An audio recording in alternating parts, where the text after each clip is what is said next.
After a long day's work, a young woman grows tired of waiting in Seattle's cold, unrelenting rain.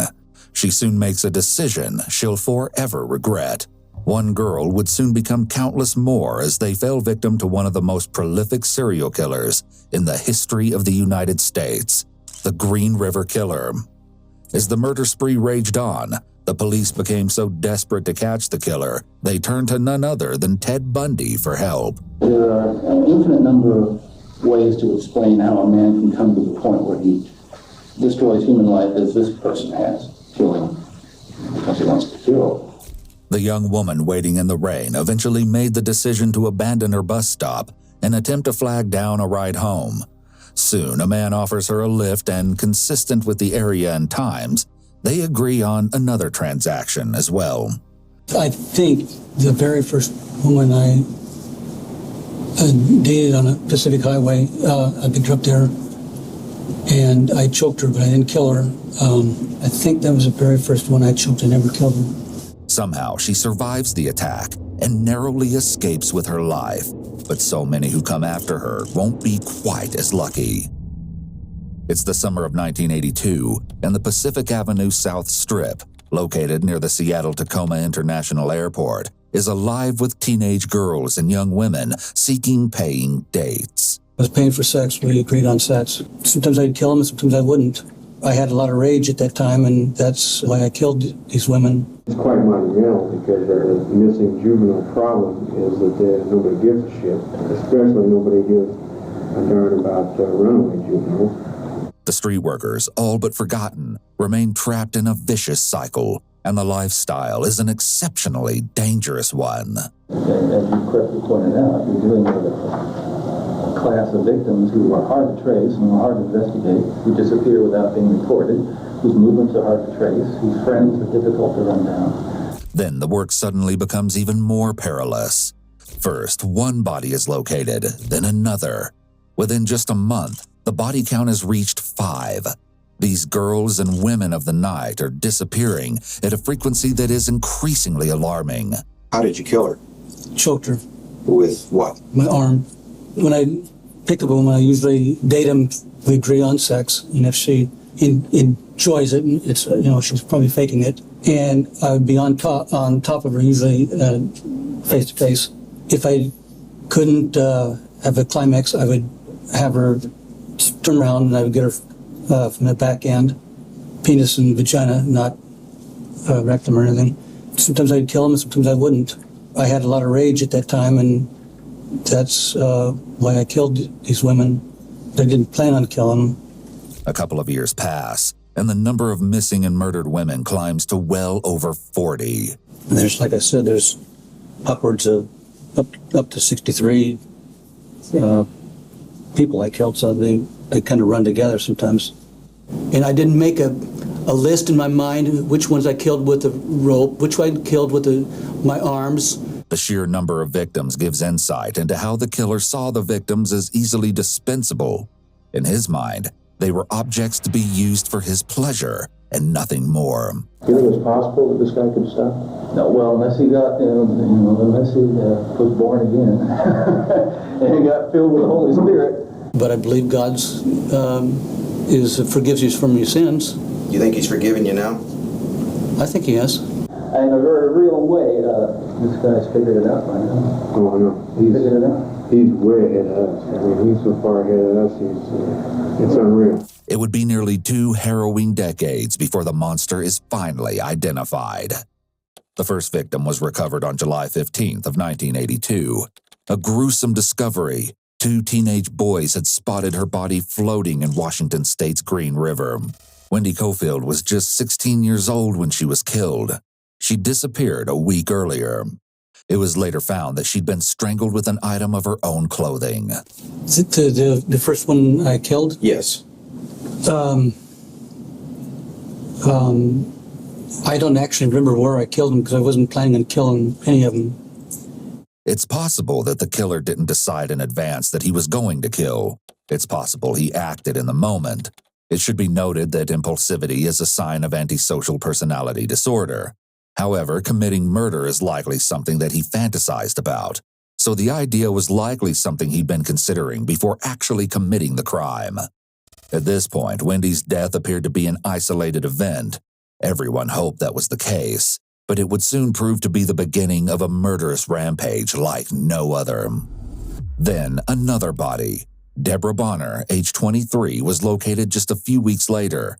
Within a month, the body count quickly climbed to 5, with the discovery of a Marcia Chapman, age 31, Cynthia Hines, age 17, and Opal Mills, just 16 years old, all found at the same Green River dump site. Maybe I better tell you something about the dump sites. The most prevalent that we had right off the bat was the 5 right in the river. And he dumped them in there for a reason. He dumped them in there. He dumped Caulfield and company in there because he didn't think they'd be found. And he must have had some reason for believing that. The beautiful area that had once provided a heavenly ambiance had quickly transformed into hell on earth. So why don't you tell us what you can remember about Number 4, I think, was Hines. Okay. She was the one that was in the river. I don't actually remember where I killed her. So after I had sex with her and killed her. So he was returning to the dump site. He does. He's returning to his dump sites, not just to bring bodies back, but probably in the interim. He's returning, if only to drive by. He's returning to check those dump sites out after he's dumped the body there. I can almost guarantee it. How about after we found it? I don't know. We wouldn't touch it with a 10-mile pole. He was partially correct in his speculation. The killer was revisiting the scenes. As for the Green River killer's victim, he would later return to her body after work.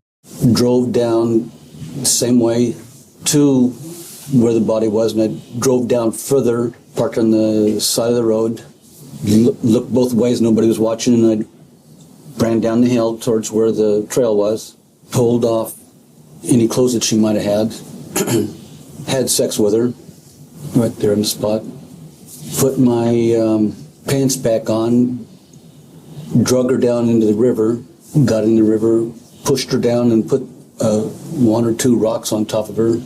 Gary, what's the longest time that it's been after you killed one of these girls that you came back and fucked them? 2-3 days. Until there was a smell or maggots. The killer may have experienced gratification by reliving the recent murder during his deplorable act, known as necrophilia. Now, brace yourself for what comes next. In the water right there, I found a rock to put in her vagina. And at what point did you insert the rock in her vagina?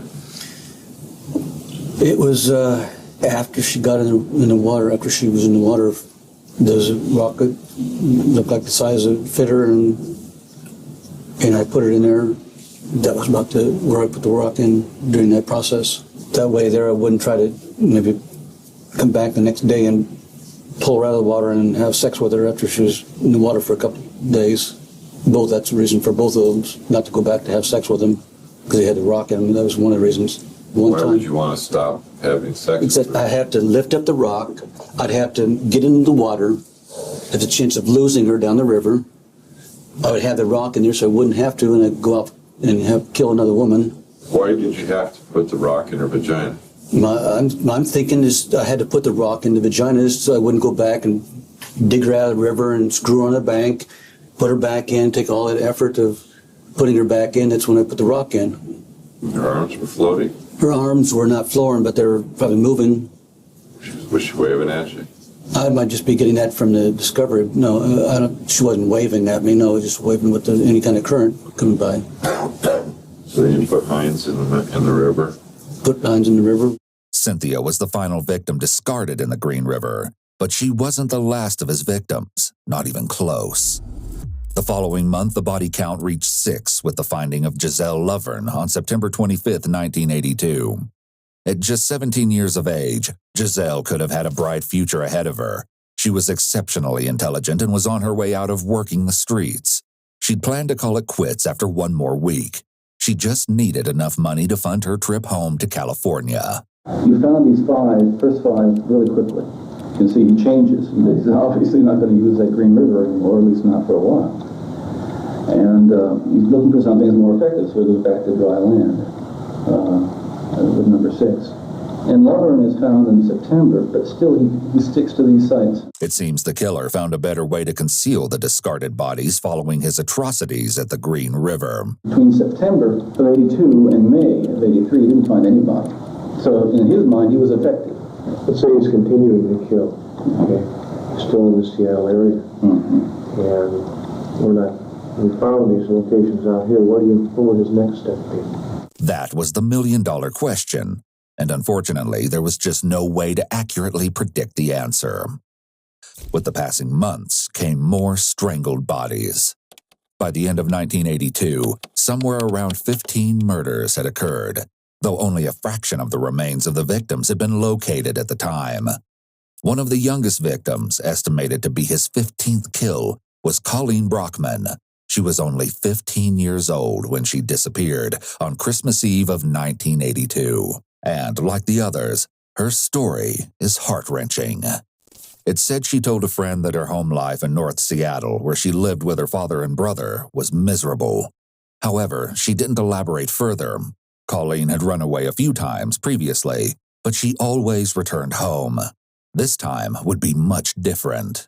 I'm quite sure that was one in Seattle on Christmas, and it was cold, but she needed the money. Colleen climbed into a truck, having no idea she had just minutes to live. We'd gotten back to the truck, having sex on top. I was on top of her, and then she asked me if I would like to have sex in the rear. Maybe it was behind her in the rear. Anal sex. I told her I didn't have like sex in the rear. I don't know if we did or not. And I got behind her, and I thought sure it was in her vagina. I climaxed, and I think she had some kind of clothes on. And I choked her. She didn't fight too much. I walked her in to a creek there in Jovina. I walked her in some 20 feet, put her on the bank side towards the road. I don't think I went back and had sex. I think I had all of her clothes. But I remember I walked her upstream. Walked her or drug her? Drug her up. Feet first. I think it was feet first or hands first. I don't know, but it was upstream, uphill, next to the stream and the road. If her hands were over her head, I put her that way. If her feet were there, her hands behind her, and left her there. Describe her. Race, height, weight, age. She's, I'd say, 14 to 16, maybe at the most 18. Light color hair, the puffiness of her cheeks, Baby fat. the baby fat. Well, this photograph looks like this girl has something on her teeth. Does that look familiar? To the braces in. Colleen's remains weren't located until 18 months after her disappearance. Sadly, it was the braces on her teeth that helped identify the teenage girl. As the months rolled by and the bodies continued to accumulate, the girls and women working the streets lived in fear, always looking over their shoulders. The speculation on the part of law enforcement was endless. Detectives found the level of frustration hard to bear as they raced to identify the assailant. The efforts always proved futile. They were further demoralized each time another body or set of remains was located. The horrifying spree raged on. At its height in 1983, as many as 5 more women would disappear in as short as a month's time. It's estimated that the Green River Killer had already killed approximately 20 of his victims by April of 1983. All the while, law enforcement was absolutely baffled, with no idea on how to stop him, never mind uncover his identity. It's motivating. He's a night to kill. In its own way, who knows? I mean, in the detailed recesses of his mind, how this particular behavior pattern evolved. There are an infinite number of ways to explain how a man can come to the point where he destroys human life as this person has. You know, he's killing because he wants to kill. That was just downright killing. I wasn't there to rape her. On the night of April 30th, 1983, 18-year-old Marie Malvar was working as a prostitute when she climbed into a truck. Her boyfriend often trailed behind in an attempt to keep her safe, but on this night, he soon lost sight of the vehicle at a traffic signal and wasn't able to find the truck Marie got into. Sadly, Marie would never be seen alive again. Do you think there's something that we can do to draw him to us, draw him out of the woodwork? Yes. I think there are a couple of things. May sound a little bit strange. But I'll offer them to you for what they're worth. There are a couple things that I would say, with what I know here, you find a fresh body. I put that site under surveillance. I wouldn't move in. Now, that sounds a little bit odd to you. I would move in, secure the area, and try to keep everything off the radios, right?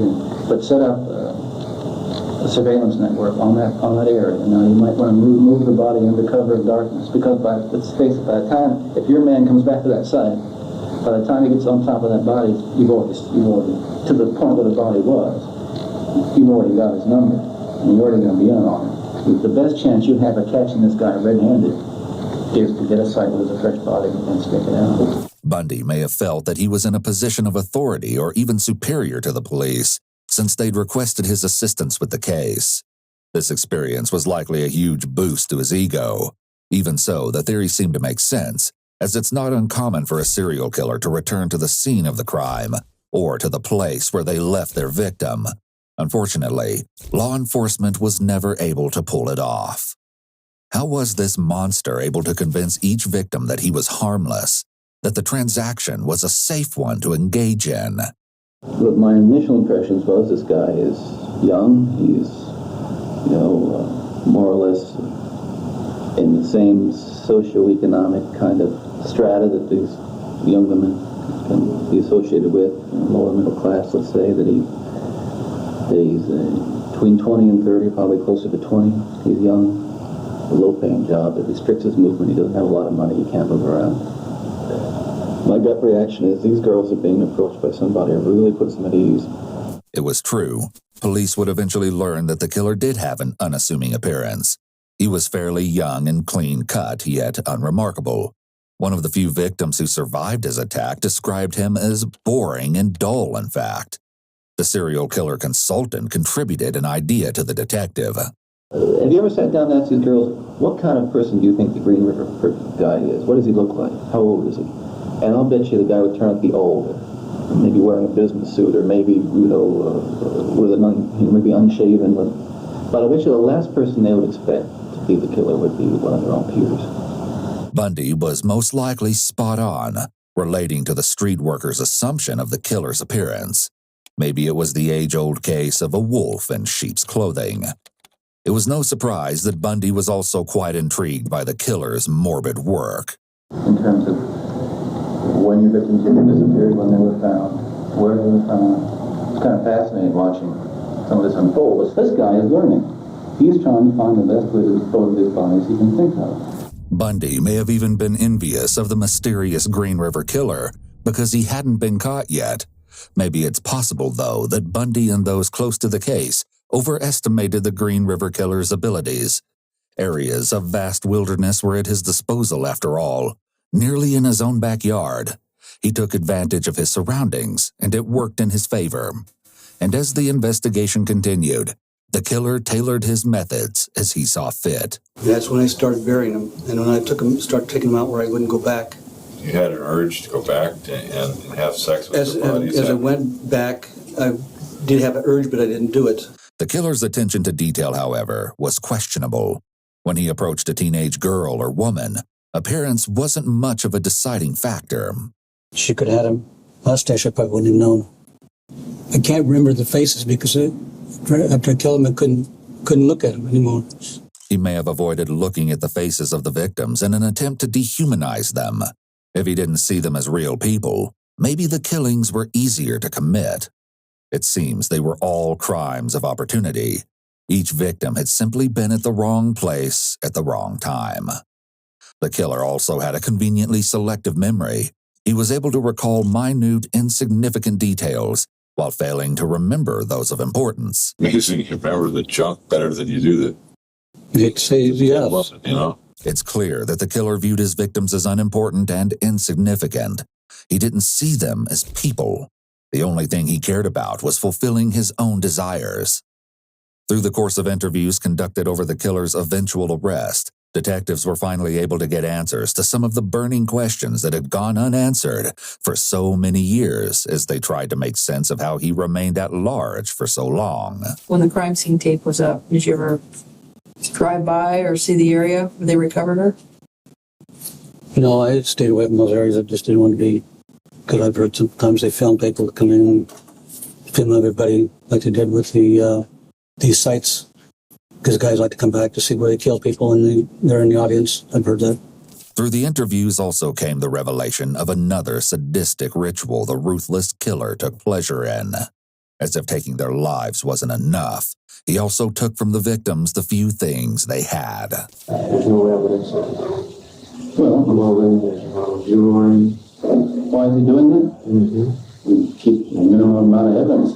No fibers, no hairs. Doesn't want, he may have a thing for clothes, but more likely, this guy doesn't want to be caught. Leaving a victim nude is the best way to leave the least amount of evidence. True, but that wasn't the only motivating factor behind leaving the victims bare. The Green River Killer was the epitome of cold and calculating, as you'll see. Did you take anything from this particular victim, take her clothing or anything? Every one of them almost I took the clothing, because I'm not to wear it or anything like that. It was just to, because maybe the hatred of the women that I'd like to have sex with no clothes on. He loathed the women so much that he believed they didn't even deserve their clothes. Maybe this was his effort to inflict even more punishment upon them after their deaths. I think for whatever reason, however he got to this point of killing prostitutes, it may have been a deliberate determination on his part that these were easy prey. It may be that he had something specifically against teenage prostitutes. What would you then do with the clothing? Usually I would either throw it away, or if I was throw it out the car when I was driving the truck. And then there was also the jewelry. Jewelry I put in 3 or 4 different places. Why did you take the jewelry from the victims in the first place? What prompted you to take the necklace off or the ring off? All this time I've never really thought of why I did it. Maybe it was to hurt the victims or something, the woman I killed. Basically, they die, They die, I take the and then jewelry. you strip them right away of their jewelry? Yeah, And what was the point of that? just to take it off and put it in my pocket. I did with almost every one of the bodies. Like removing earrings off a dead person. Not kind of weird? It's probably kind of weird to do, but in my state of mind, it was their possessions, and now it's mine, and that's What would you do it. if you had a ring that was really hard to get off? I never had a ring that was real hard to get off. And what would he do with the jewelry he stole from the victims? Just get rid of it. Throw it into the bathroom or leave it at the airport, or just not send That it. doesn't make any sense to me. You think the police are going to think it's just a bad robbery? Taking jewelry? It'd be a combination. Maybe it's my trademark. At times, he'd bring the jewelry to work and secretly toss the pieces into the women's restroom, knowing they'd be found. It likely thrilled him that there was a secret that only he was in on. He may have felt superior because he knew the truth, but no one else did. In actuality, it all came down to the fact that he didn't care who ended up with the jewelry. Why do you even go to the trouble taking it to work? Employees trying to give them away or leave places. Even though Why wouldn't you just throw them out the window with the clothes? because I wanted them to go to somebody that was not a harm. The killer's hatred toward his victims was so extreme, killing them still fell short of satisfying his sinister urges. In the years that followed 1983, the frequency of the killings had slowed considerably. Nearly 2 decades after the rampage began in 2001, everything caught up with the Green River Killer. The identity of the ruthless killer, one who had evaded police capture for so long, was shocking. He was a 52-year-old truck painter at a commercial manufacturing plant. His name was Gary Ridgway. And that was just the beginning. Over the years, the authorities had this ruthless killer in their sights, almost stopping his murderous rampage, and yet each time he slipped through their fingers to deadly consequences. A brief glimpse into how his deranged world began may help to shed light on the trajectory that landed him in this very seat. There were blatant warning signs well before the violence escalated to murder. In retrospect, two distinct sets of circumstances seem to have contributed to Gary's evolution to evil. For one, it said that his domineering mother behaved inappropriately toward him during his early adolescence. Apparently, young Gary had a history of bedwetting that continued into the onset of his teen years. He would later allege, while speaking to a psychologist, that he could recall his mother washing his genitals after these types of episodes. Perhaps even more disturbing, he divulged that he was sexually attracted to his own mother as a teen, and he fantasized about killing her. In addition, it seems Gary was profoundly affected by a distinct hatred his father had for prostitutes. He openly voiced his resentment of street workers around his family members. Gary bought into this same sentiment and took that animosity to a whole new level. By his teenage years, Gary had developed an innate desire to torture and kill. The first known fatality at Gary's hands was a family cat. This early warning sign indicates that he felt a lack of empathy for another living thing, which is one of the most well-known signs of psychopathy. Gary's violent acts escalated over time, though the victim that followed the cat was still no match for him. He lured a 6-year-old boy into the woods, where he stabbed the child in the abdomen. Miraculously, the child survived. During this time, Gary wasn't performing well in school, and his IQ was estimated to sit somewhere in the low 80s. Not far into adulthood, Gary had immersed himself in the world of adult entertainment workers. Even the contraction of gonorrhea didn't faze him. Interestingly, promiscuity is often a sign of psychopathy. Psychopaths tend to get bored easily, so they may frequently seek out new partners. Through all of his killing years, Gary was able to balance a job, 3 consecutive marriages, and 1 child. The life he led didn't seem consistent with one that a serial killer would lead, and maybe this contributed to his ability to go undetected. He was able to blend in, and though psychopaths do not experience feelings the same way that other people do, they are able to mimic emotions. This helps them manipulate those around them, and it's clear Gary did just that. When he's doing all this, he can't be conducting normal relationships with people. His whole life is upset. He might find it hard to hold a job, hard to be in relationships with other people. Yet Gary fooled everyone around him through all the many years of his killings. What follows is an interview he gave after his arrest, where he begins to shed light on how he was able to go undetected for so long. That day, I went to work like normal. I don't know if it was overtime or not. About 9 o'clock, I was called into the office. I was brought into the office by the plant manager. Don't let his soft-spoken demeanor fool you. This coward agreed to provide information in order to avoid the very fate that his victims never had a say in: a death sentence. Well, Gary, what we try to do based on content of the proffer of the agreement was we'd like to start with is the bodies that are still out there. Every day that goes by, there's a chance that a house could be built on one. 10 to 14 bodies out there that we are unaware of, we have not found. So, possibly the most frustrating element of this case is the fact that Gary didn't go completely unnoticed over all those killing years. Encounters with law enforcement became commonplace. In actuality, it wasn't long before he'd landed himself at the top of the potential suspects list. Unfortunately, the evidence to build a case against him had not yet been uncovered, and he continually managed to evade charges. Consequently, more lives were lost. One of Gary's earliest run-ins with law enforcement came about after that catastrophic night that Marie Malvar climbed into his infamous truck, never to be seen again. Though her boyfriend lost track of the vehicle, he was able to locate a truck that closely resembled the one Marie had entered. What were you driving at the time? A 1975 Dodge pickup with maroon and primary. It will come as no surprise that the truck found by Marie's boyfriend happened to be parked in Gary's driveway. Melbar, it was pretty close to the house. It was only 5 miles away or so. When did the Des Moines detective come to your house They came in relation to Marie Malva? I was on strike then, and they came the next day or something. The next day? Yeah. And they walked right to the house and didn't look, looked around and didn't see anything. By the time the detective arrived, Marie was long gone. Her remains would not be located until 20 years after her disappearance.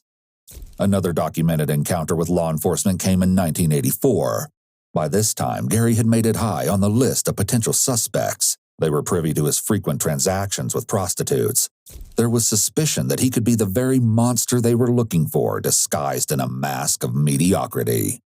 However, it came down to the fact that there just wasn't direct evidence to tie him to any of the murders. At least, not yet. He agreed to a polygraph, and the test was administered on May 7th. Upwards of 40 victims had fallen prey to Gary by this time.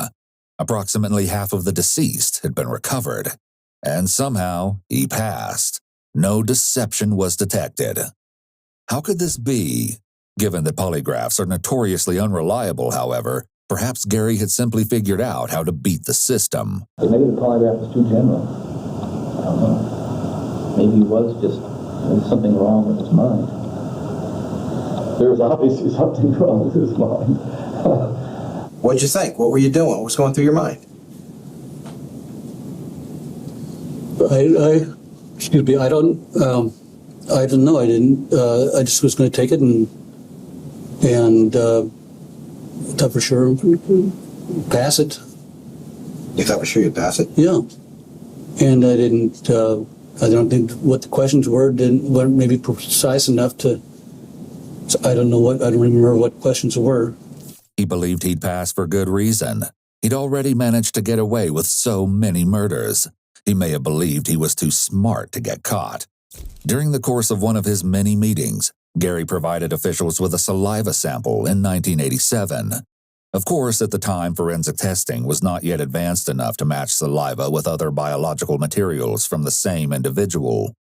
The sample was stored, along with those obtained from victims, until they could be tested without fear of losing the small amounts of evidence they'd managed to preserve over many years. Though few and far between, there were also stories of survival. A few women survived their brushes with death at the hands of the Green River Killer. Tell me a little bit about the one that got away. She was a black lady,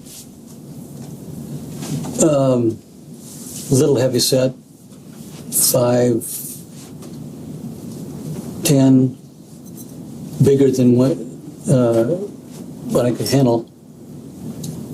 We walked back to the truck, and I apologized to her, and she took her to where I needed to drop her off, and dropped her off. She got her money, and she probably used to men beating her up or something, but it didn't. She didn't turn me in, I don't think so. Sadly, Gary was likely right, considering the dangers in her line of work. Another woman, on the other hand, did go to the police, but not right away. It was over 2 years before she summoned up the courage to contact law enforcement. Rebecca Garday went to the police in December of 1984. She told of the attack that occurred in November of 1982. Gary recalled the assault having been prior to the murder of his first victim that previous July. As he explained previously, the details began to run together. If she'd been attacked in November, then more than 10 victims had already been murdered.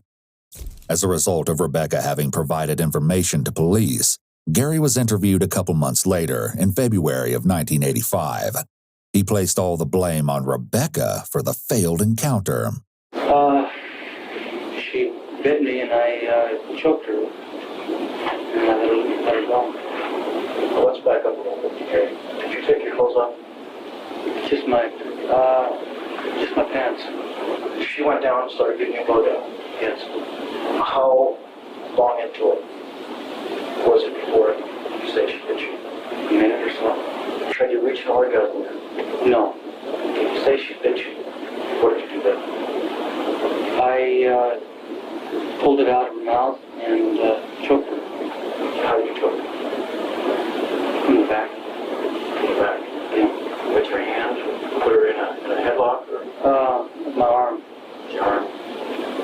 you decide to choke her? Because she bit me. I don't know why. You say you choked her for about 15 seconds. 20 seconds, I don't know. Okay, you say you dated a lot of girls. Has this happened with any others? No, it hasn't. But you may have no other incidents with no other girls except this one particular one that we're talking about that you choked. Yes. What would have happened if she died? Well, I don't think she would have. You know anything about chokeholds? No. Gary likely blamed Rebecca in an attempt to justify his actions to police. She bit me. I don't know why. He knew that it's his word against hers, despite the fact that his story didn't make sense.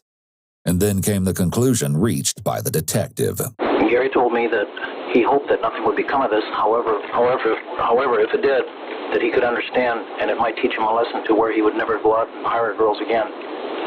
I recommend that this case be placed in a closed file. We have identified our suspect in the Gardia assault case. Rebecca does not wish to prosecute for the assault. I think her intention was just to identify a possible Green River suspect. Gary should maybe be looked at a little closer, possibly relating to other assaults. And just like that, Gary had managed to evade law enforcement once again. But eventually, Gary Ridgway was finally caught. The ruthless killer's spree was finally brought to an end, thanks to a forensic technique known as short tandem repeat and the saliva sample obtained in 1987. A genetic profile of the strangler was produced, and he was quickly linked to 4 victims, and that number would grow considerably with time. In December of 2003, Gary was sentenced to 48 life sentences without the possibility of parole. In 2011, yet another life sentence was added to the 48 he'd already received, as he pleaded guilty to the 1982 killing of Rebecca Marrero. The actual count of vulnerable teenage girls and women who fell prey to Gary's diabolical undertaking has been projected at somewhere around 80 to 90 victims. Gary is amongst the most prolific American serial killers on record.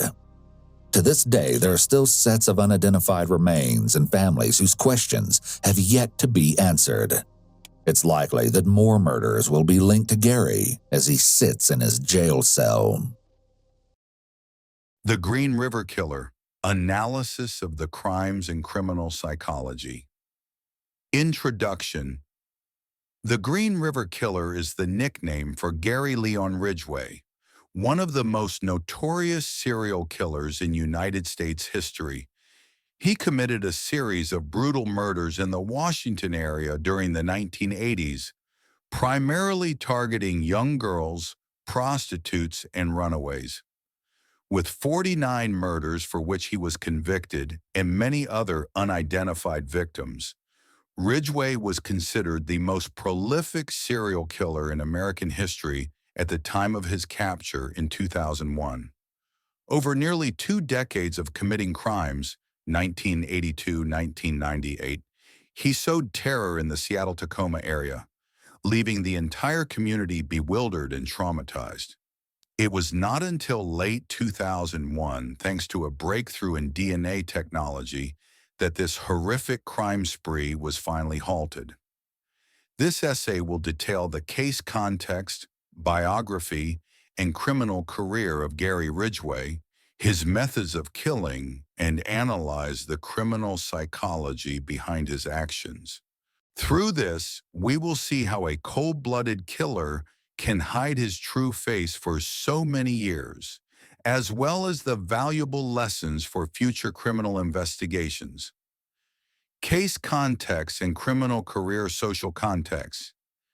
In the early 1980s, the Pacific Highway South area near Seattle-Tacoma Airport in western Washington state was a hub for street prostitutes and teenage runaways. The nightlife there was vibrant but fraught with risks. Young women faced violence, exploitation, and the danger of disappearing at any time. In July 1982, these dangers became a horrifying reality when the bodies of several girls were found murdered in quick succession.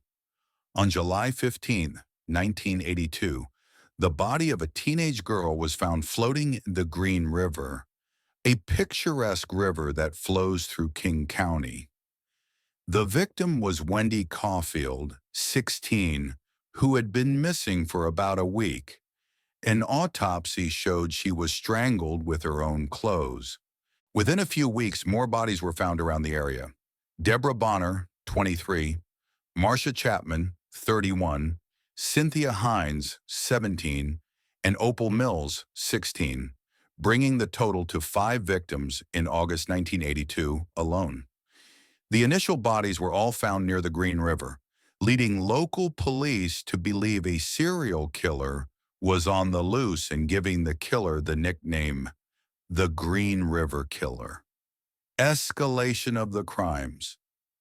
In response to the disappearance and murder of so many young women, the King County Sheriff's Office formed a special Green River task force in August 1982 to focus on the investigation.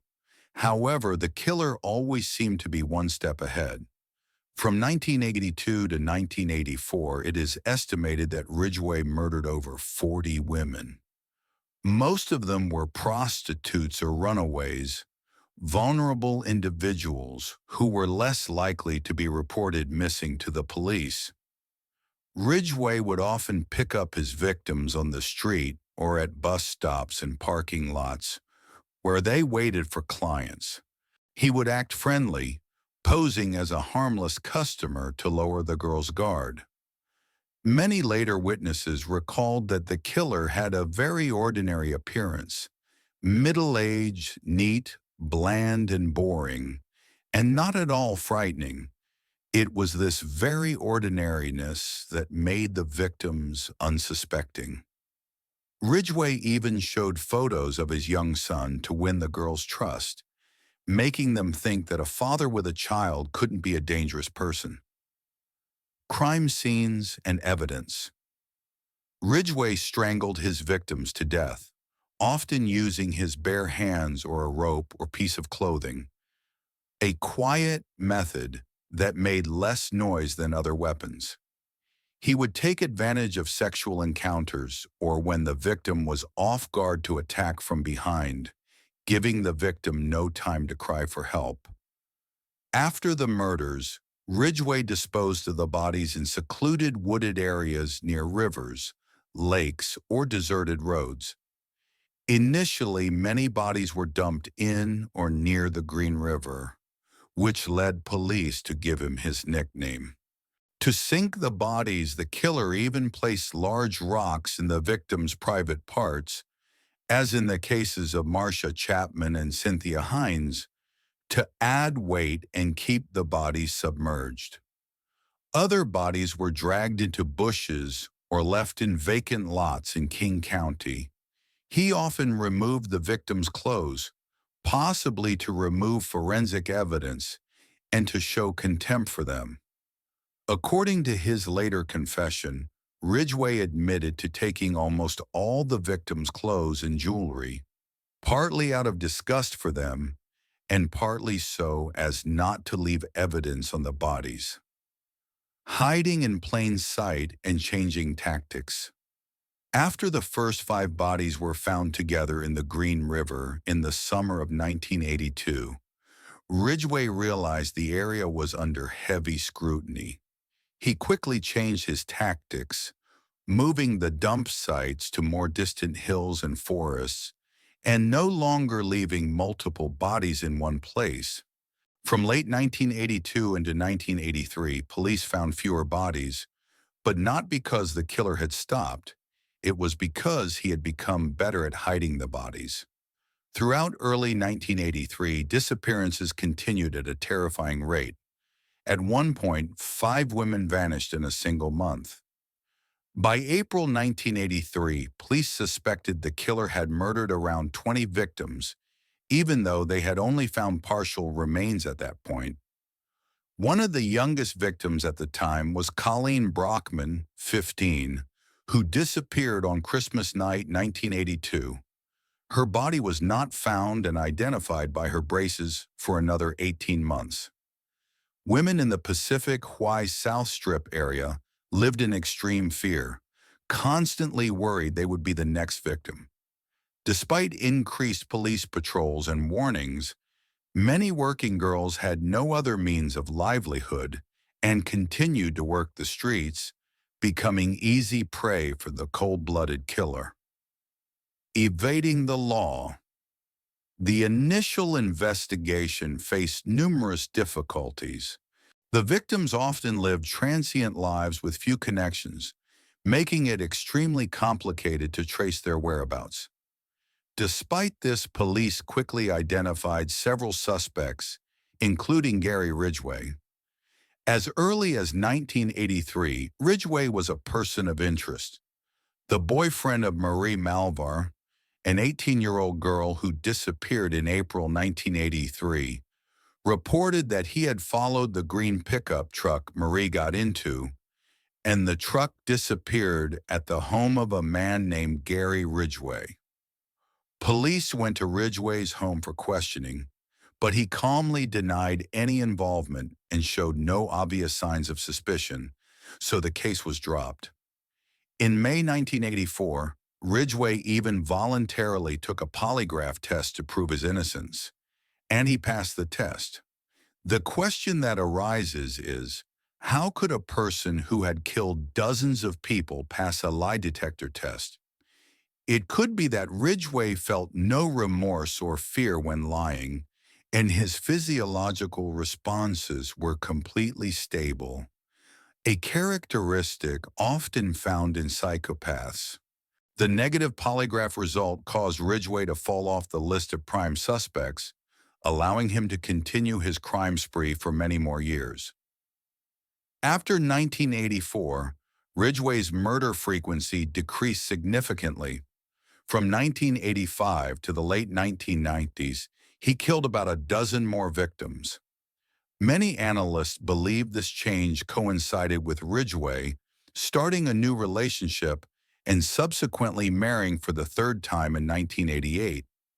His third wife, Judith Mawson, later recounted that during their time together, she saw Ridgway as a devoutly religious man who often read the Bible and acted as a good husband. Ridgway himself said that his happy family life reduced the urge to kill, and in fact, only 3 victims are known after his third marriage. However, this did not mean the danger had ended. Ridgway still secretly sought opportunities to commit crimes when his wife was away, or used the excuse of going to work early or coming home late to hunt for new victims. The facade of a quiet, stable family man helped him deceive everyone, from neighbors and colleagues to the investigating officers themselves. Gary Ridgway's early life and abnormal traits. To understand how Gary Ridgway became the Green River Killer, one must examine the factors that shaped his personality from a young age. Ridgway was born on February 18, 1949 in Salt Lake City, Utah, the middle of 3 sons. His childhood was not peaceful.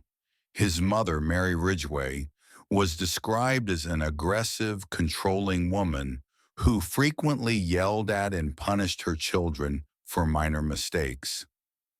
Ridgway later told psychologists that his mother also engaged in sexually inappropriate behavior. She would bathe him roughly even after he hit puberty, causing him both shame and sexual confusion.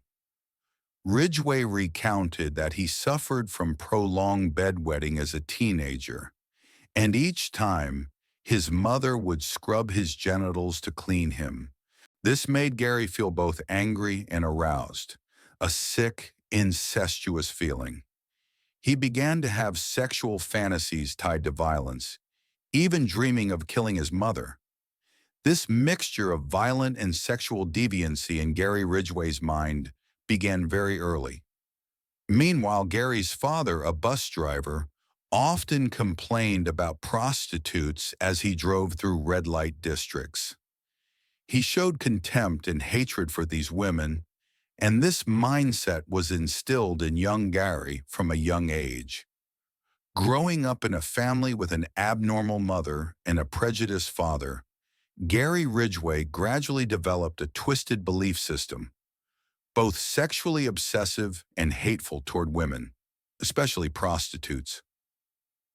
Early signs of crime. Many criminal psychology studies point to a triad of childhood behaviors that can predict later violent tendencies, known as the McDonald triad: cruelty to animals, arson, and prolonged bedwetting. In Gary Ridgway, at least two of these were present. In addition to bedwetting into his teens, Ridgway also tormented and killed animals. One story recalled that as a teenager, Gary coldly killed a family cat without showing any remorse. More seriously, at age 16, he lured a 6-year-old boy into the woods and unexpectedly stabbed him in the side with a knife. Fortunately, the child miraculously survived. When arrested at the time, Gary Ridgway laughed and said he wanted to know what it felt like to kill. The fact that a teenager would attempt murder, even if unsuccessful, shows a severe lack of emotion and empathy. He had no remorse for causing pain to others, a classic trait of psychopathy. Academically, Ridgway was a poor student. He was held back a year in high school, had bad grades, and an IQ of only about 80, considered low. Many sources say Ridgway had dyslexia, which made his schooling even more difficult. Combined with his limited intelligence and a toxic family environment, teenage Gary Ridgway had all the elements to become a deviant individual. In 1969, at age 20, Ridgway graduated from high school late and then joined the U.S. Navy, serving 2 years on a supply ship in Vietnam. During his time in the military, Ridgway frequently solicited prostitutes in entertainment areas and contracted gonorrhea, a sexually transmitted disease. Despite the illness and the anger it caused his first wife, Ridgway did not stop his promiscuous behavior. This reckless, irresponsible attitude, for example, continuing to have sex with prostitutes even after contracting a disease, shows that Ridgway had no fear of consequences, only a need to satisfy his own desires, another sign of an antisocial personality. A double life as an adult. After his military service, Gary Ridgway returned to the Seattle area. He got a job as a truck painter at the Kenworth factory in Renton, a Seattle suburb, and stayed there for decades. On the surface, Ridgway lived a normal life. He married 3 times. His first, 1970-1972, and second, 1973-1981 marriages both ended, likely due to his infidelity and habit of frequenting prostitutes. With his second wife, Ridgway had a son, born in 1975. Notably, after his second wife divorced him in 1981, the same time his mother passed away, Ridgway began his killing spree. In 1988, he married his third wife, Judith. Many of Ridgway's relatives and neighbors were shocked when they learned the truth, because in their eyes, Gary was a quiet, somewhat bland, but kind and friendly man. He was an active churchgoer, a member of the Pentecostal denomination, and even went door to door to proselytize. He also read the Bible aloud at home and at work, appearing very devout. This hypocritical behavior was in complete contrast to his secret life of murdering women. It seems Ridgway was either trying to play the role of a religious man to hide the demon inside, or it was a desperate attempt to curb his criminal urges with religion. But he clearly failed. During their marriage, his third wife, Judith, had no idea of her husband's true nature until police contacted her during the investigation in 2001. She said that Gary was never angry or abusive and always seemed to be a loving, doting husband. He enjoyed outdoor activities like camping and fishing with his family and often took his wife and son on picnics in the very woods where his victims' bodies were later discovered. At one point, Ridgway even took Judith to a location where he had hidden a body to have sex outdoors, possibly to satisfy a morbid desire to have pleasure near a victim's corpse. Judith was unaware of this. The duplicity and two-faced nature of Ridgway were so terrifying that experts concluded he had achieved a perfect level of acting, a kind of social mask of a psychopath that allowed him to deceive everyone for so many years.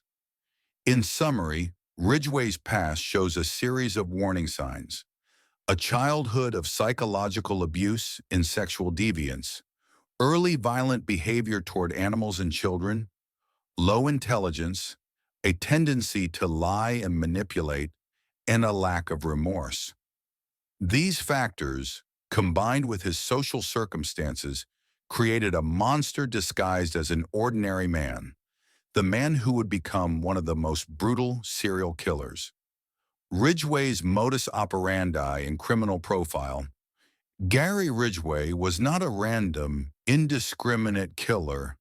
He had a clear target group and a consistent method of killing, though he adapted it over time.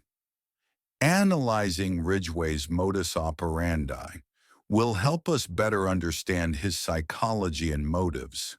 Victim selection. Ridgway focused on vulnerable young women, especially street prostitutes and runaways, teenagers, or in their early 20s. He deliberately chose those he believed no one would report missing, people on the margins of society who were less cared for. Ridgway himself confessed, "I picked prostitutes as my victims because I hated most of them, and I did not want to pay them for sex." He saw these women as scum and believed that if they disappeared, no one would notice, which meant he could kill as many as I wanted without fear of being caught. In fact, in the early 1980s, the disappearance of many prostitutes did not immediately attract police attention until the number became alarmingly high. This mindset of Ridgway's reveals a dual motive: both hatred, he genuinely loathed prostitutes, likely influenced by his father and his own experience of contracting an STD, and avoiding payment. He saw killing them as not having to pay. This is a blend of a lust killer and a mission-oriented killer. Ridgway killed to satisfy both his sexual deviance and his self-appointed right to cleanse society of people he despised.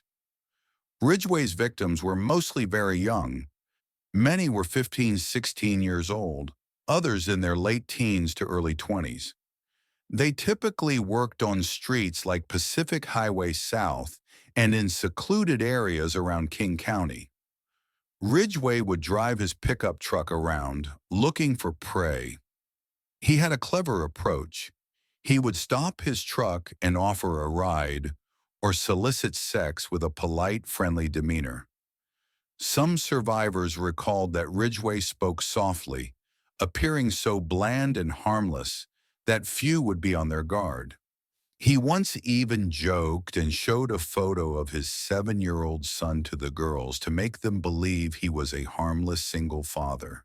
Once the victims were in the truck, Ridgway would often drive them to secluded spots, either his own house, if his son wasn't there, or a remote wooded area on the outskirts. He also used the back of his pickup truck or empty lots on the side of the road to do the deed. Method of killing. Ridgway would often have sex with the victims like a normal client, but the climax was that he would kill them during or immediately after intercourse. Ridgway's preferred method of murder was strangulation. He would use his hands or a rope or piece of clothing to choke the victim from behind. This type of killing was silent, allowing him to act covertly. Moreover, manual strangulation is a highly intimate and powerful act. The killer feels the life of the victim slowly fading under his hands, which satisfies both his sexual urges and his pleasure in dominance. Most victims were killed while kneeling or lying face down after sex, with Ridgway locking his hands around their necks from behind until they suffocated. The majority of the cases showed no signs of a fierce struggle, likely because the victims were caught by surprise or quickly suffocated, unable to fight back. After the murder, Ridgway engaged in a series of post-mortem acts to conceal his crimes and satisfy his personal perversions. Body disposal. He would drag or transport the victim's body to a secluded location to dump it. Initially, he took advantage of the nearby Green River, throwing bodies into the water in the hopes that the current would carry them away and hide the evidence. As mentioned, he also stuffed large rocks into the victims' vaginas to ensure the bodies would sink. Later, when it was no longer convenient to dump bodies in the water, Ridgway chose thick forests, pits, and abandoned lots around King County. He often gathered multiple bodies close together, creating dump sites with sometimes 2 to 3 corpses in the same area. The bodies were almost always naked or had only a portion of their clothing tied tightly around their necks, used for strangulation.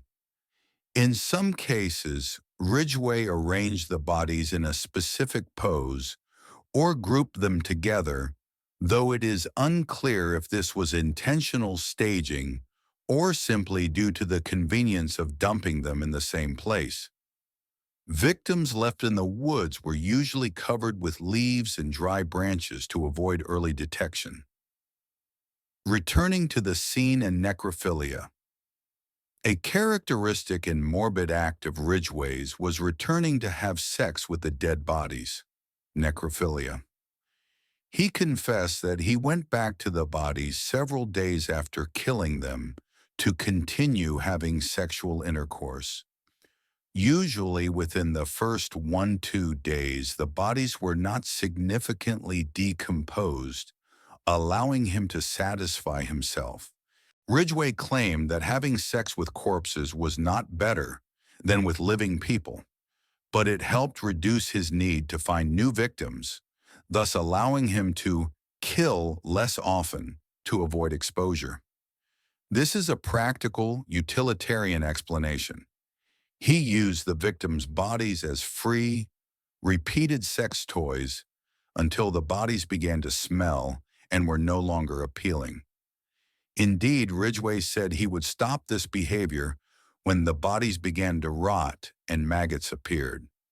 To prevent himself from returning again, Ridgway devised a trick of stuffing foreign objects, rocks, into the corpses as mentioned above, because if he wanted to have sex again, he would have to remove the rock, which he found too much trouble, and risk the body floating away, so he would stop himself. He also gradually started burying the victims in very hidden, deep forest locations, with the dual purpose of making them hard to find and serving as a barrier for himself. It was too much trouble to dig them up, so he would not return. This act of necrophilia reveals the ultimate level of psychological perversion in Ridgway. He not only took a life, but also desecrated the body to prolong his pleasure and sense of power. This is similar to Ted Bundy and other killers, but Ridgway seems more pragmatic. He used the corpses as a way to save money and reduce risk, since sex with a dead person doesn't cost money and there's no fear of the victim fighting back or reporting him. concealing evidence and taking items. Ridgway was quite conscious of hiding evidence. He always removed the victim's clothes and jewelry after killing them to avoid leaving behind fibers, hair, or fingerprints on the bodies. He did not keep these items as trophies like some other serial killers, but instead discarded them in various places. Sometimes he threw them along the road as he drove, and sometimes he took them to work and left them in the women's restroom for others to find. He casually said he didn't care who found them, as long as the victim's belongings were no longer with them. When asked why he went to the trouble of taking them to work to dispose of them, he replied that he wanted their things to fall into the hands of harmless people, rather than discarding them near the crime scene. This shows Ridgway's calculated effort to avoid being linked to the evidence. He avoided keeping the victim's belongings because police would find them if they searched his home, and also didn't dump them near the bodies, which would be an easy connection. Instead, he scattered them in public places, turning them into unowned objects with no connection. Ridgway even thought about misdirecting the investigation.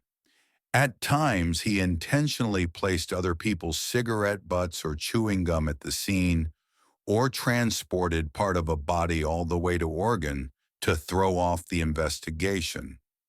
Ridgway himself didn't smoke, so if police found a cigarette butt at the scene, they would think the culprit was someone else. These tricks prove that he was more cunning and calculated than his simple appearance suggested. Ridgway understood that the fewer clues, the more stuck the police would be, so he tried to eliminate as much evidence as possible. In summary, Ridgway's method of killing evolved over time, becoming more discreet and harder to trace. Initially, he impulsively dumped bodies in a visible river. When police became more vigilant, he moved to more secluded spots.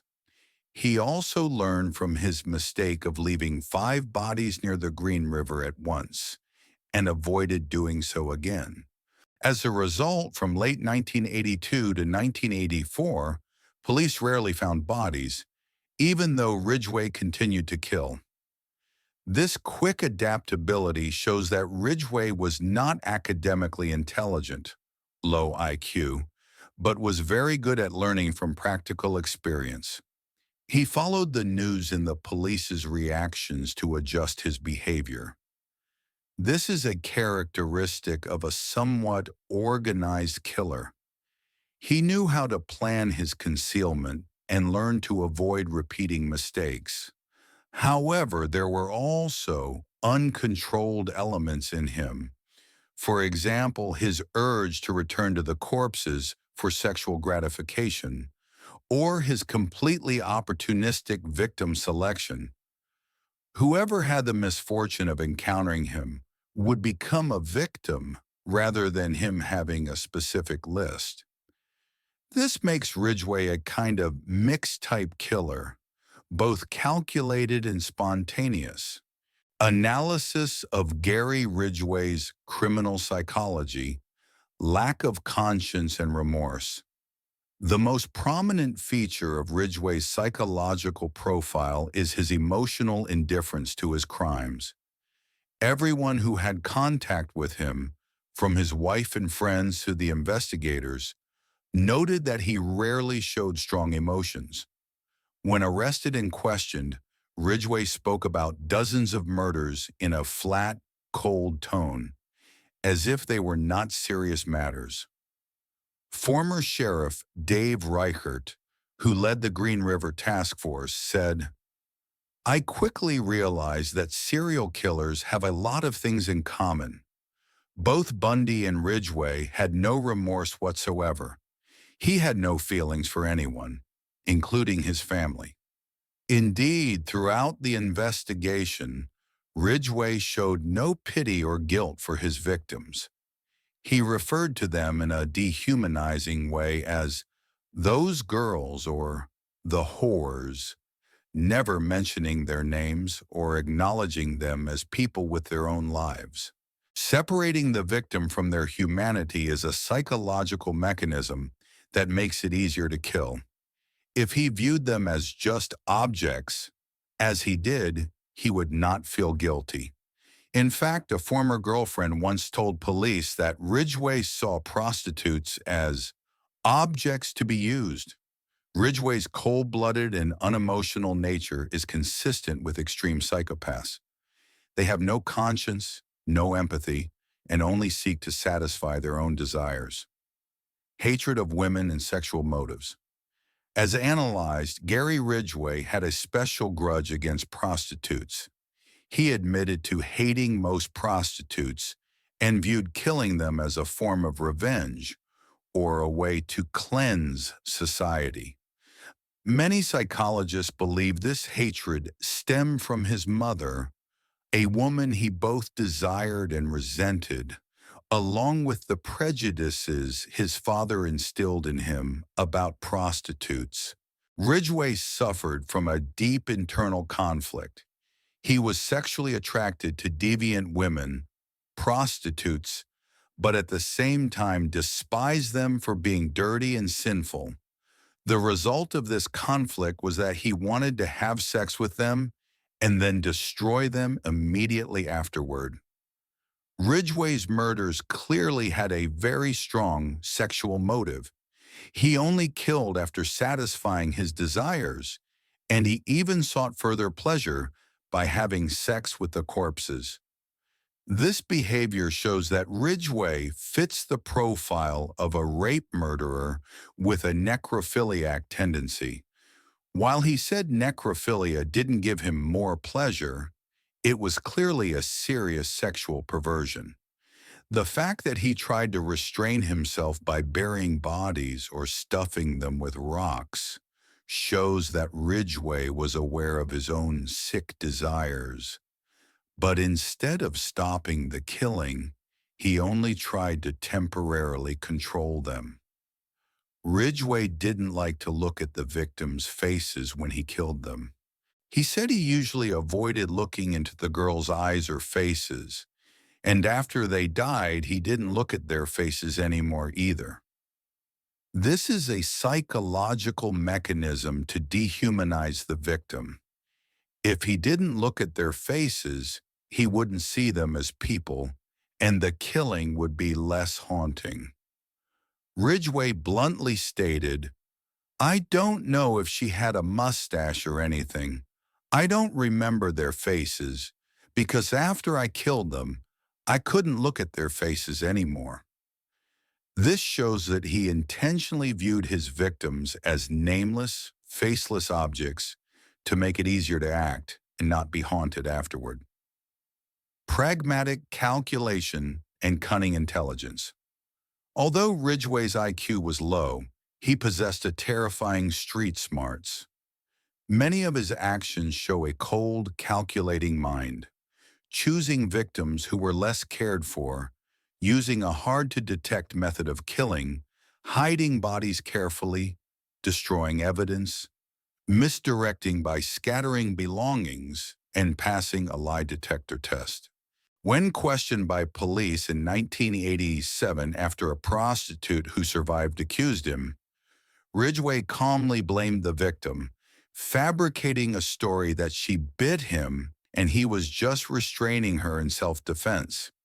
He played the role of a harmless client who was falsely accused so convincingly that police could do nothing due to a lack of evidence. This ability to lie smoothly without blinking is a classic trait of a psychopath. Ridgway was also able to manipulate other people's emotions. He apologized to and released one victim because she was stronger than he thought and fought back fiercely, hoping she would not report him. And indeed, she didn't report him to the police, as she was used to violence in her line of work. He flattered his wife, charmed his neighbors, and was a diligent employee to build a perfect facade. Even after his capture, Ridgway bargained. He agreed to confess and lead police to the bodies to escape the death penalty. He was smart enough to cooperate when he knew he couldn't deny it in order to save his own life. All of this shows a type of cunning and selfish intelligence, always calculating what is most beneficial for himself, regardless of ethics or consequences for others. Morbid pride. During interrogations after his arrest, Ridgway sometimes showed pride in what he had done. For example, when an investigator tried to trick him into taking credit for another murder with an unknown perpetrator, Ridgway refused, saying, "No, if it's not mine, I'm proud of what I did. I don't want to take credit for someone else's." This chilling statement shows that he saw his murders as his own achievements that he didn't want anyone else to claim. Ridgway seemed to enjoy controlling information. He only confessed to his own cases, didn't take credit for others, and didn't reveal more than was necessary. This fits with the police's observation. He craved attention and control and seemed to take pride in talking about the murders. This sense of triumph and self-satisfaction is often seen in serial killers. They view themselves as master predators, looking down on their victims and even law enforcement. Ridgway's secrecy about the actual number of victims was also a way for him to control the game. He knew more than he was telling, and the fact that only he knew the exact number made him feel he held a position of power. In 2013, from prison, Ridgway boasted that he had killed between 75 to 80 people, far more than the 49 he was convicted for. This boast was both to polish his record and to psychologically torment the public, since there were many unidentified victims. On emotional detachment, Ridgway exhibited an astonishing ability to dissociate. He could split his life into two separate parts. One as a normal man who went to work, had a family, and went to church. The other as a cold-blooded killer. He seemed to not let these two worlds affect each other much. For example, during the day he would paint trucks and be friendly with colleagues. At night he would go hunting, kill someone, and then come home to have dinner with his wife and son as if nothing had happened.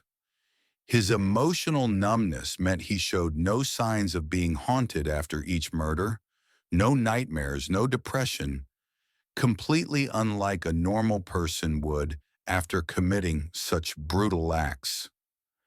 This points to a form of a split personality. His human side turned off all emotions when he was committing his crimes, but he could feign emotion in his normal life when needed. In fact, psychologists noted that people like Ridgway do not experience genuine emotions like others, but they know how to mimic them to blend in with society. He might cry when pressured. For example, he cried in court when a victim's relative said she forgave him, which could have been due to shame or a fleeting moment of remorse, but it could also just be crocodile tears. Overall, Ridgway's criminal psychology reflects a dangerous combination of sexual deviancy and an antisocial personality. He killed to satisfy his sexual urges, to fulfill a twisted mission, to punish the type of women he hated, and to assert his power. He held human life in such contempt that his victims were merely tools and instruments for his sick game. At the same time, Ridgway was cunning enough to hide his crimes for a long time, exploiting the system's weaknesses, such as prejudice against prostitutes and the outdated investigative technology of the time to escape justice. He is a prime example of a serial killer who is a monster in a normal person's skin, making people fear the unpredictability and cruelty hidden behind a bland exterior. The investigation and the special role of Ted Bundy. Initial deadlock in the investigation. As mentioned, despite the formation of the Green River Task Force in 1982, the case was extremely difficult to solve. The crime scenes had limited evidence, and the bodies were often discovered weeks or months later, severely decomposed, making it very difficult for forensic pathologists to find clues to the perpetrator. Many victims were missing for years before their bones were found, and some were never found at all. Furthermore, since most of the victims were prostitutes, police lacked timely missing person reports. A girl could disappear for weeks before anyone noticed. A collection of small clues was gathered, but could not be connected. Some witnesses had seen a few girls get into a dark-colored pickup truck driven by a middle-aged man. Several suspects with previous sexual offense records were considered. Many tips from the public about boyfriends, harsher husbands with strange behaviors came in. All of this created a jumble of chaotic data.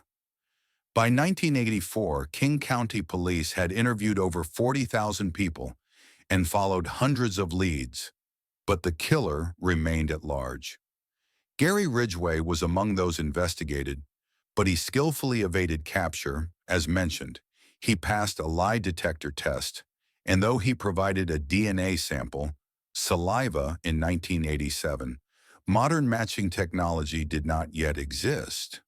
Police even searched Ridgway's home and truck with a warrant in 1987, collecting carpet fibers and rope, but they couldn't connect them to any of the victims. All the evidence at the time was ambiguous or lacked sufficient legal weight. Could rot on Ted Bundy, the unlikely consultant. In the midst of the investigative deadlock, an unexpected event occurred. Ted Bundy, the notorious serial killer on death row in Florida, offered to help police solve the Green River case.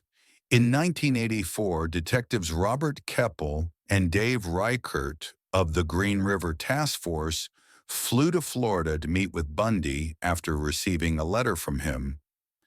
Bundy, with his experience killing dozens of women, was confident that he understood the mind of a killer and could provide useful suggestions. Indeed, Bundy's insights turned out to be remarkably consistent with Ridgway's behavior, as later discovered. Bundy predicted that the killer would return to the murder scenes to have sex with the corpses and advised police to stake out the fresh graves. He will return. This advice came from Bundy's own experience. He also returned to have sex with his victims' corpses, and it was completely true for Ridgway.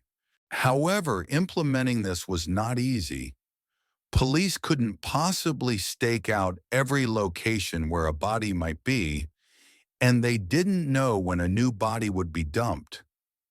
In reality, they never caught Ridgway at any of the scenes, but Bundy's advice reinforced the investigative theory that the killer had a morbid fascination with corpses. Bundy profiled the killer, young, in his 20s or 30s, with an ordinary, clean appearance, a blue-collar worker, not rich but not destitute, who struggled with mainstream social relationships but was comfortable with prostitutes, had local knowledge of the area, possibly married or in a relationship, and with a history of sexual violence. It's astonishing how well this description fit Gary Ridgway. He was a white man, 33 years old when he started killing, a blue-collar painter, married, and had a prior arrest for assaulting a prostitute in 1980, but was not convicted. The profile also predicted the killer might keep trophies or choose specific dates for the murders, which was not clear for Ridgway. In any case, the profile helped narrow the focus to local suspects. Bundy's assistance, it could be said, was more symbolic than substantive. It showed how desperate the police were to seek help from one killer to understand another. For Bundy, this was also an opportunity to satisfy his ego. He felt he was in a superior position to lecture the police and was perhaps also envious of the Green River Killer for his heinous crimes that had yet to be solved. Nevertheless, some of the information Bundy provided was proven correct when Ridgway was caught years later. Chief Investigator Reichert noted, Bundy and Ridgway had the same kind of mind. Absolutely no remorse, no emotion. Both were cold-blooded predators, the only difference being that Ridgway was less intelligent and less charismatic than Bundy. Criminal profiling. In parallel with consulting Bundy, police also sought help from the FBI to create a criminal profile. Legendary profiler John E. Douglas participated in the analysis of the case. The FBI profile suggested the killer was likely a white male in his 20s to 30s with a stable blue-collar job, who had difficulty with conventional social relationships but was comfortable with prostitutes, had a good knowledge of the local area, was possibly married or in a relationship, and had a history of sexual violence. Amazingly, Gary Ridgway fit almost all of these criteria. He was a white man, 33 when he started killing, a factory worker, married, and had been arrested for assaulting a prostitute in 1980, but was not charged. The profile also predicted the killer might keep souvenirs or choose special dates for his crimes. This was not clear with Ridgway. Still, the profile helped narrow the focus to potential suspects in the area. Key breakthroughs. After years of no progress in the late 1990s, the development of DNA technology changed everything. In 2001, a laboratory used modern STR-DNA profiling techniques to re-examine the semen samples collected from the victims' bodies years ago, comparing them with Ridgway's saliva sample that had been stored since 1987. The results matched for at least 4 victims: Marcia Chapman, Opal Mills, Cynthia Hines, Carol Christensen. On November 30, 2001, police ambushed and arrested Gary Ridgway as he left his job at the truck painting factory in Renton. 19 years after the first body was found, the Green River Killer was finally caught. Arrest and trial. The DNA breakthrough. After being arrested with undeniable DNA evidence, Ridgway initially maintained his innocence. But when King County prosecutors threatened to seek the death penalty for each murder for which there was evidence, Ridgway began to waver. He understood that just 4 victims were enough to send him to the death chamber. At this point, Ridgway's defense attorney negotiated with the prosecution. Ridgway would plead guilty and cooperate by providing information about all his victims in exchange for not facing the death penalty. Ultimately, an unprecedented deal was struck in June 2003. Ridgway pleaded guilty to killing 48 women, all the cases police had solid evidence to connect him to. In exchange, he received a sentence of life in prison without parole instead of the death penalty. Prosecutor Norm Maleng explained that the goal was to find the truth and help the victims' families find their loved ones' remains. Because if they only prosecuted the 7 8 cases with solid evidence, dozens of families would still be living in agonizing uncertainty.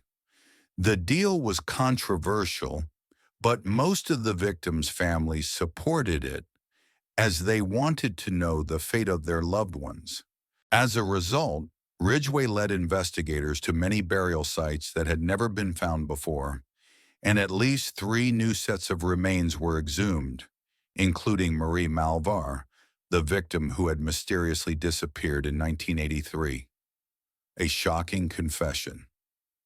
On November 5, 2003, Gary Ridgway pleaded guilty to 48 murders. He read a detailed confession of his actions. In it, he wrote, "I picked prostitutes as my victims because I hated most of them, and I did not want to pay them for sex." A statement that was read aloud in court, and Ridgway confirmed it was true. He also added that he thought no one would notice if prostitutes went missing, so he could kill as many as he wanted. This cold and brutal confession sent shivers down the spines of many in the courtroom, but it helped to clarify his motive for justice. Ridgway said he had killed so many people he lost count. When asked why he was pleading guilty to so many murders, he replied matter-of-factly, "Because it's the truth." In late December 2003, the King County Superior Court sentenced Gary Ridgway to 48 consecutive life sentences without parole, 1 for each life taken. Judge Richard Jones, in his sentencing, said, "He does not deserve mercy, but this mercy is not for Ridgway, it is for the victims' families, so they can have the truth." Each life sentence was accompanied by an additional 10 years for document forgery and evidence destruction, a total of an additional 480 years. Thus, Ridgway would never have a chance of being released from prison. In 2011, after the remains of Rebecca Marrero, who disappeared in 1982, were found, Ridgway pleaded guilty to another murder and was sentenced to his 49th life term. To date, the official number of Gary Ridgway's victims is 49, all young women who were strangled. At the sentencing, many victims' relatives were allowed to speak. Most expressed their profound grief and outrage at Ridgway's crimes. He sat with his head bowed in silence.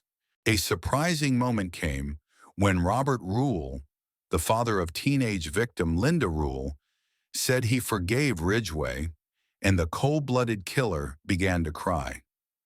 Ridgway's crying sparked many speculations. Was it the first time he felt guilt? Or was it just a selfish emotion, crying out of self-pity? Whatever the reason, those tears could not wash away the crimes he had committed. Impact and lessons from the case.